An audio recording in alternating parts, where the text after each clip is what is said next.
各位观众、各位 YouTube 投资人，大家好！现在时间7月21号，东岸时间8点20分，欢迎收看美股808金融财经频道。那今天老师来跟各位录制美股下周分析课程。那今天的题目在于路遥知马力，日久见人心。那还有一个下周的看法。那 MU 具有抗跌性，机构未发现一颗珍珠，没跟上火车，苹果、Amazon、UAL 换另一辆火车吧。TSLA、AMD 火车到站获利我想呢，依照惯例呢，还是老师会跟各位说明的声明。那记得本次课程所提的经济预测不代表任何投资建议交易之用。那投资因其本身是风险判断投资，就像本资料视为其他投资建议要约。记得本资料的社工细微说明就是并非推荐个股投资，投资风险性，务必要小心。投资时请询问投资顾问。我想学员认知呢，我就不再细说了哈。那孙膑法，兵贵胜不贵久，高龄勿相，锐主攻功倍，出其不意。其实很多学员都一直来询问老师，孙子兵法怎么用在股票里面？像我很喜欢兵贵胜不贵久。我想呢，各位去查这一句的意思。其实我常看一些股票具有突破性、上涨性的时候呢，我觉得量是最重要的。那完全吻合我们这个孙子兵法一个方式好，我想呢，各位还是多帮老师分享、订阅、按赞。那另外操作模式我就不再细说了，大赚小赚小赔，大赔我们不要。其实在这一段时间呢，我想各位都知道说我们的视频的一个看法如何。其实在这一段1-2礼拜，将近2-3礼拜都比较保守一点。我想这是每一个人的操作模式。好，我想呢，这个美股808金融财经频道已经开通了，那非常感谢很多投资人。那不管如何呢，各位对于视频的课程感兴趣的话，就加微信加 LINE。那我还是跟各位投资人讲，秉持一步一脚印，爱拼才会赢，把最专业的知识呈现给投资人。那我想呢，这加微信加 LINE 的话呢，各位就可以加 USA STO 808跟 LINE STO 808。那我不再细说了哈。好，很多投资人就问我说，老师，我在台湾我怎么操作美股？那其实有付委托、海外券商买进台股 ETF， 还有一个美股指数权都可以。那这些方式的话呢，就是每一个它都有一个我想这些就可能询问台湾当地的投资顾问吧。那我想台湾有很多券商可以去问他们，那我就不再跟各位来详细讲这些内容。我想下个礼拜呢，主要经济数据我想应该于利率会议。那利率会议还有一个 GDP 这一部分，那所以下个礼拜呢，我觉得非常非常重要。第一个经济数据，那第二个呢，超级财报。第一个呢，就 Microsoft、Google， 还有呢德仪半导体，还有这 Meta， 还有 Qualcomm， 我想 Amazon 这些5大尖牙股，除了苹果以外我想下礼拜都公布财报，那非常非常重要。各位记得上礼拜也是重要财报，我常跟很多学员讲，财报要做分析，不要去赌财报。赌的话呢，是你不懂才会去赌，要分析这些问题。但是呢，有时候也会 miss 掉我想这个地方特别跟各位强调一点。好，我想下个礼拜呢，公布 GDP， 那预估的话呢是 1.8。那其实呢，在下礼拜到底怎么看法，我待会会跟各位选来做报告。好，对不起，好，那我们先来跟各位，对不起，来跟各位说，今天大盘走势，只有道琼斯呢是涨了2.5点。那其实今天呢算一个开高走的一个模式，那 S&P 也是一样，已经2天没有再突破高点，出现一个拇指阴线阴包阴的一个方式。科技类股纳斯达克也是出现这种2根阴线形态模式，费半也是如此。那费半是一个十字线。我想呢，在今天4大指数的分析来看的话呢，我个人对于指数的看法会比较保守一点我想在这段时间呢，不要去追股票个股指数来看的话，指数受到消息面影响，很多人说老师，今天道琼这个礼拜道琼是涨得非常非常不错，没错，它是蓝筹股。那我说过了，蓝筹股的话呢，跟利率会议跟公布 CPI 的有绝对关系。所以这段时间来看呢，这个礼拜呢，其实指数从这个地方已经连续了将近2个礼拜都直接往上拉上去了。那我想指数这一部分的话呢，那其实我们在外汇的操作模式跟学员讲说，其实外汇操作跟股票不一样。外汇操作的话可以买指数这一部分，那我想这个地方呢，我就不再细说外汇这一部分。如果各位感兴趣的话呢，再加微信或加 LINE 的话呢，那我想未来有机会再帮各位投资人开这个外汇的一个课程。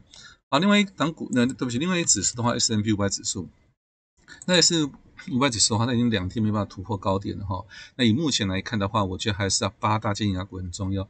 下礼拜 Microsoft 这家公布财报，那我想对 S&P 应该影响会有一定的影响。那还有一个利率会议，那不管如何呢，我想这些地方来做的话呢，不建议各位去做空哈，不建议去做空。你说做一个 buy put 的话呢，这一口两口，我想还不至于有多大的一个方式。那如果说做空的话，千万不要。那我想这个地方也特别强调，指数随风飘，个股手中握这一部分。好，接下来跟各位讲纳斯达克。那这一部分来看的话呢，今天已经两根，也是跟 S&P500 指数一样，出现拇指阴线的一个阴包阴方式。那很简单的道理，它已经这一根阴线已经把前面5天已经吞噬掉了。好。那这一部分来看，只是一个倒 V 一个反转来看的话呢，下礼拜很重要。如果突破第一个跌破这个上升轨道，那我想各位一定要很留意到，不管股票也是如此。但是我说过，指数不要去碰哈，指数这个地方去做的话，一定要很小心。不管是压力区，不管是你有设定压力跟支撑，我想这个以目前技术分析是没有用的。你说老师为什么？因为财报的问题嘛。你想一想，在上礼拜公布 Tesla 的时候，你去看所有的人都是看 Tesla 财报非常好，结果呢2根黑 K， 那指数被带下来了。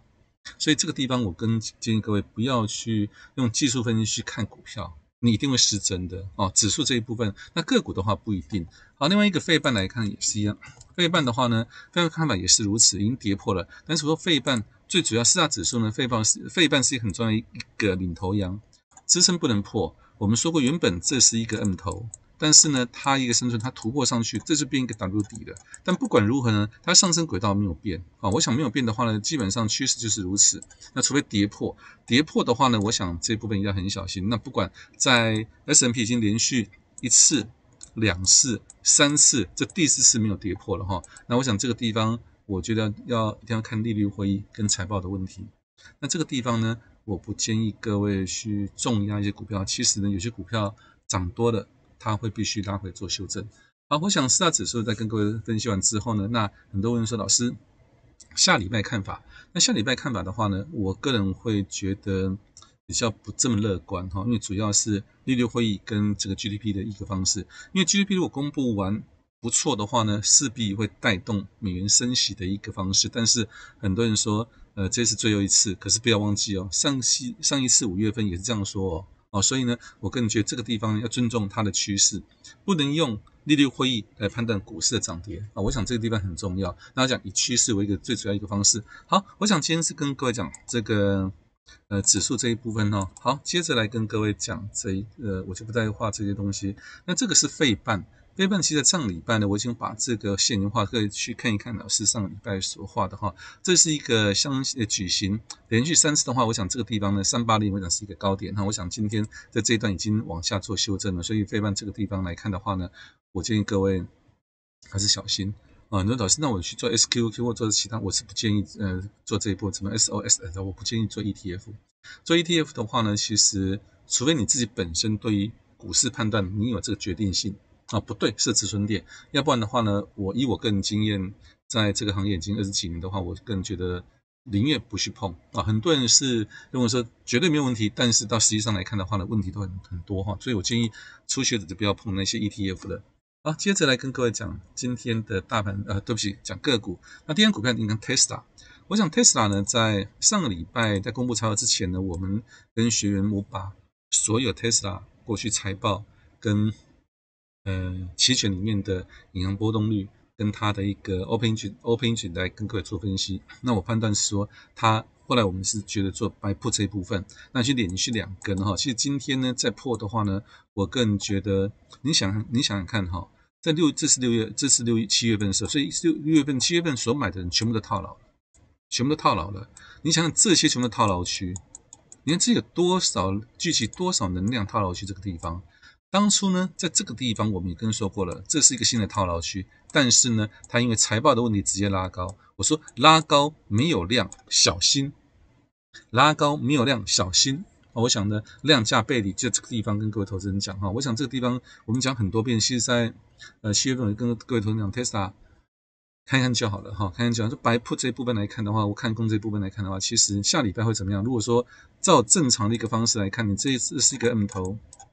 这是一个颈线，如果说以正确一个技术分析来看的话呢，它可能会往这边去做一个迈进，这个地方或这个季线这一部分。那如果迈进的话，对不起，这呈现一个很大的一个一个 M 头的话呢，我想短时间这个都是一个压力区，这些都是一个压力，这边很重要，这一点很重要哈，这不能破。我想呢，在这个地方呢，我常跟很多学员讲，反应不能太慢啊，一旦有风吹草动的话，你就要走了。你说老师为什么呢？其实股票就是如此嘛。对，你不可以等到说下跌了，趋势变了，你再卖，你觉得来得及吗？绝对来不及啊！我想这地方就跟对不起，对不起，跟很多学员讲过了哈。那我想这个地方呢，就各位一定要很小心。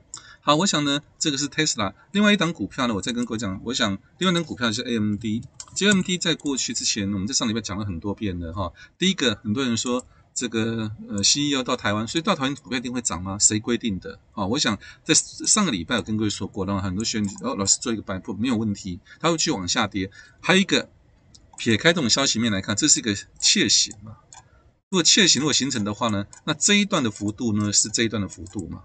如果不考虑别的消息面来看的话，它可能会跌到90块，或跌到90块，或跌到90块。如果以正常一个百分比来看，你说这对高132嘛，这扣掉多少？108的话25嘛，你这里扣到25的话呢，刚好100啊，刚100就刚好95，在这里线刚好95这个地方。所以有没有可能呢？我不晓得，但是我觉得 AMD 我已经建议很多投资人学员不要去碰 AMD 了。好，我想这是两档股票在上礼拜已经持续跟各位的报告。好，接着呢来跟各位讲另外的一档股票。另外一档股票来看的话呢，这档股票是OK，AMD 讲过了哈。好，跟各位讲这个目前我比较看好的一档股票就是 MU。因为美光的话呢，其实以老师本身一个经验来看的话，MU 它是做一个低润的。你知道低润我们有动态记忆体跟静态记忆体。那未来呢 ，AI 这一部分来看的话，用到低润的机会是非常非常多。那我们知道这一个英伟达其实在美国有一家美超微是做伺服器的。那美超微做伺服器，请问它低润会用谁的？低润它会用谁？它会用美光的呢，还是用长枪储存，还是用海力士的？我想这个答案应该很明显的。接着英伟达的伺服器另外一组装是在台湾，那台湾的会用哪一家的？我想这个很明显，只是说 MU 呢这个地方有没有可能这个量是萎缩的，量萎缩价格上去，价格上涨，那这一地方有没有可能是机构持续在做操作或怎么样？我想呢，量结构跟价格结构的话一定很重要。这个地方呢，我想从很多的一个角度来跟各位做分析哈。第一个，我想这个地方这个是一个布林轨道。那布林轨道的曲线来看的话，它已经突破一个中轨的方式来看，手稳的话呢，也是月线这一部分来看的话呢，有可能迈向上缘边这个地方。这第一个。那第二个呢，它的 KD 的话还是一个黄金交叉。那目前以到70来看，未来的高点在这个地方。我想这个地方还有点距离，那所以呢，我个人觉得 MU 我还持续看好。另外呢 ，MACD 它是在0轴以上的话呢，那我想对这个 MU 的话呢，更是加分。所以在技术分析这一部分呢，我常跟很多学员讲说，技术分析的技术指标是加分用的，它会加分，因为会减分。所以 MU 这个地方我还是持续跟，其实在过去已经跟各位分析过很多，那些很多学员问说，老师，苹果当初1月3号都没有碰到的话怎么办？我说没有关系，这一台火车你没上车的话，没关系，换另外一台火车吧。因为这一台呢，其实我们在苹果的话呢，先设好停利点哈，就190，碰到的话呢，先出1/3、1/4。另外 Amazon 的话呢，我们说过130，碰到的话呢，先出。老师今天到129，一样的道理，两次都碰了，出不出？出。其实设停利点、停损点的话，一定要贯彻住。你说老师，那没有设怎么办？没有关系。你至少要出一点点吧，我常跟人去学员讲，一定要出一点点。为什么？要尊重你的规律性的模式。好，另外一张股票来看的话呢，就是这个台积电。这张股票来看，这个公布财报之后呢，其实很多人对财报的看法，其实我本身对于财报的一个看法有不同的方式。例如像 Tesla。当初呢，在这个地方财报的时候，没有人看好。其实呢，我这个地方跟学员讲过了，在4月16号股票最低的时候呢，我特别把视频摘录下来给投资人看，这个点就是我所要的点啊。但是这个地方来看的话，我们学员有先做 sell call， 锁定那个方向做 sell call 的模式。好，另外一个呢，就是说台积电这个财报不好之后呢，你们觉得不好吗？可是我看法，我觉得不错啊，而且我觉得第三季来看的各位。不要太过去忽视第三季的财报的问题哈，尤其 AI 这部分。所以呢，台积电这个地方来看呢，一定要洗清福额啊。很多人说，老师现在开始要去动作或怎么样来看的话呢，一定要先看到资金配置的问题哦，不能说跌下来哦，跌下来就去买。我常说股票下跌的时候，你跟一个刀子一样，下跌的时候你讲不可以去买，不可以去买。但是有分两种，股票刚刚下跌的时候能不能去追？不能追，不可以追。那股票跌到底端的时候能不能追？这个就可以追了。那如何判断股票是刚刚下跌呢，还是下跌了很久呢？我想这个地方呢，各位一定要留意到经验的方式。所以呢，台积电我依然看法非常非常看好，我想没有多大的一个思维模式。另外一档股票呢 UAL 也是我们长期都看到的股票。其实 UAL 当初有很多学员问 AAL 跟 UAL， 其实 AAL 为什么不好？其实 AAL 筹码乱的股票是筹码的问题，量的问题。当这股票量里面的话，筹码乱的话，股票涨不上去。你说为什么？股票是量集合、筹码集合的。如果说这个量呢太分散的话呢，涨不上去啊？为什么？什么涨不上去？当你要拉上去这种股票的时候呢，有人在卖，你怎么上去？所以呢，我说像做 AA 的这种股票来看的话呢，我个人的一个操作模式，其实我都跟学生讲过了哈。像这种股票，只要有人喜欢，我们就要送给他只要有人不喜欢，那我们就拿了。因为这个地方也是两根阴线，我们不用太过担心，一根阳线已经把它反败为胜了。所以因为我持续的看好。那 AL 除非这些该套牢的人，那如果说举个例子好了，他已经出清卖掉的话呢，符合洗清的话都还有可能一定要记得符合一定要洗清这部分。好，我想还有一张股票 TGT， 那 Target 的话呢，其实已经盘了很段时间了。其实这个股票当初跟学做一个套利。做一个套利 sell call 的模式他们已经来到一个季线了。未来我想它应该会有一定的一个潜能的一个发展吧。我个人觉得以量价结构来看的话呢，我觉得这个地方应该守得很稳。好，我想呢，这次今天跟各位来分析这几档股票。好，最后呢，我想 OK 好，那这个呢是跟各位投资人讲经济的一个层面来看的话呢，美国的通膨已经降到 3.0 了。我想呢，很多人说这一次的升息最后一次。我想听听就好了吧，不用太过在意 FED， 反正 FED 讲的话我们听听就好了。另外一个呢，其实失业率跟这个美国的股票，我说美国不会崩跌拉回是很合理的。那最后呢，我想下周看法是不乐观的我想利率会议跟 GDP， 除非财报一路看好，但是我觉得也没有用没有用但个股的话会比较乐观，个股会轮动嘛。什么叫轮动？举个例子，你涨多你要拉回做修正，对，需要啊。那如果底部新人具有抗跌性的股票，它就必须要反弹上去，这是不是合不合理？合理啊！我想这个地方是每一个老师分析的方式不一样，那这是我的看法。那我想这个是我就不再细说这里面了那我想还有一个 JD 跟拼多多这个中概股的话，我很喜欢。好，这边稍微跟各位讲一下 JD 跟拼多多。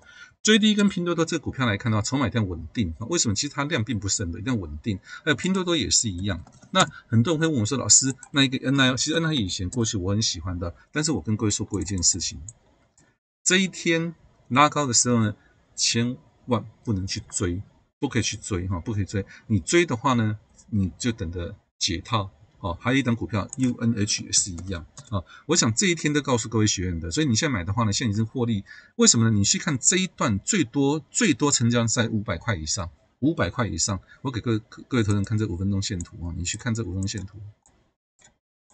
在这段时间来看的话，最多就成交这个地方这个股票拉高之后呢，这个地方我想之前呢，在那天跟各位投资人讲，所以呢，它拉高之后呢，我说不要去追，所以平均价格的这一段多少？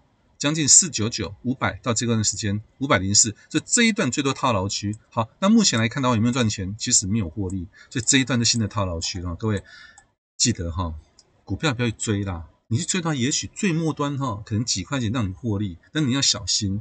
随时一根黑 K 杀下来的话呢，我想你可能连几块钱都没有办法，可能就是又重新套住了我想这些股票都跟各位说过了，不要去追大阳线不要去追不要去追我想这地方来跟各位分享我对于个股跟下周分析的看法。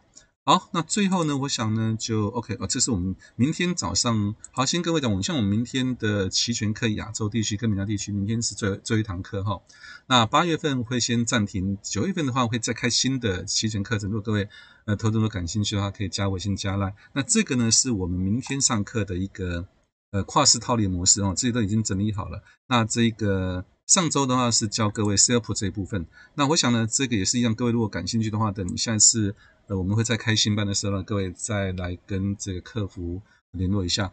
好，最后呢，我想呢，还是加微信加赖。那新手，这是每天都会跟各位做报告哈，一定要设止损点跟停利点啊。我告诉各位，这个路遥知马力啊，日久见人心。我想股票，请问各位，有人能够到现在苹果到现在的，我想你们都可以看到哈，还有 Amazon 3月份到现在，现在7月8月份完全没有做任何的思维模式。还有呢，台积电也是一样，那 UL 也是一样。那接着我们的 MU 就一步一脚印，每一个方式就呈现给各位投资人去分析，看我们当初怎么做 MU 的。很多人说老师60块他们担心，不用担心啊。像64、65的话，那下礼拜如果能突破目前的一个压力区、颈线区的话，我想这个 MU 应该会有所机会，因为最主要还是看。其实股票也是如此，我们自己看好没有用，要很多这些机构觉得不错，这股票才会有动作嘛。我想这个是必要的。